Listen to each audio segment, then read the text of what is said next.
I call the member for Goldstein. Thank you, Deputy Speaker. Deputy Speaker, I can understand the concern of many people around the challenges of reducing our greenhouse gas emissions and concern around climate change.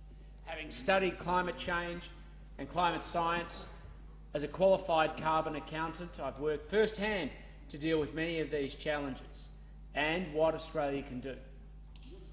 But I also look at it as an incredible opportunity. An opportunity to transition towards a sustainable future for Australia and jobs, to create the opportunities and to devise opportunities to innovate and to deliver for the Australian people, to deliver an environmental solution to so many of the challenges we face, because we can see on this side that the future is going to be awesome. And what we're doing is being part of the solution and leading the change.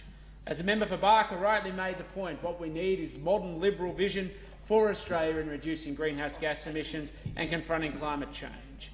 What we need is modern Liberal leadership for Australia to make sure that we can turn plans into action. And that's what we're doing. We are, of course, delivering our Paris targets, and the best indicator of future success is what you've done in the past. And we have managed to meet our Kyoto targets by 128 million tonnes of CO2 equivalent greenhouse gases, and we'll double it by 2020. And of course, we're on track to meet our Paris targets as well.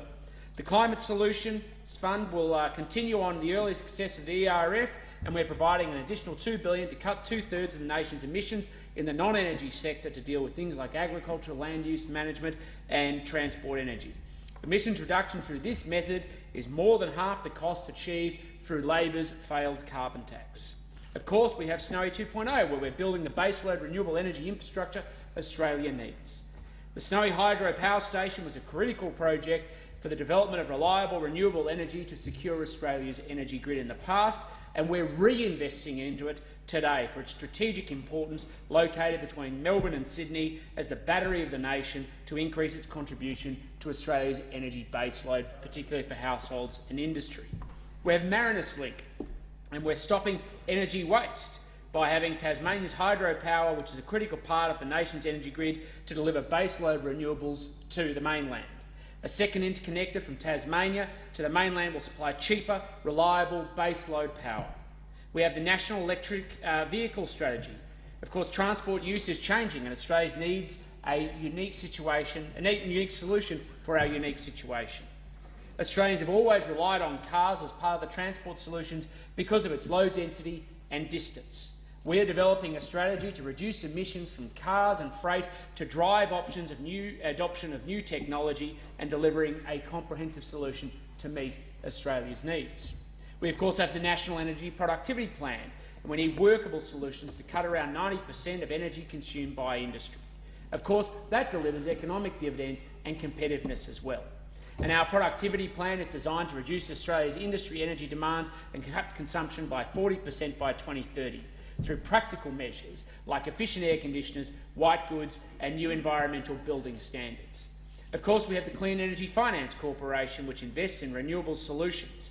$10 billion is available to invest in renewable challenges, including new energy investment, increasing energy efficiency and to reduce energy demand, and the repurposing of energy resulting from waste. And of course, we have ARENA, the Australian Renewable Energy Agency, and Australia can lead the world in sectors where we are competitive.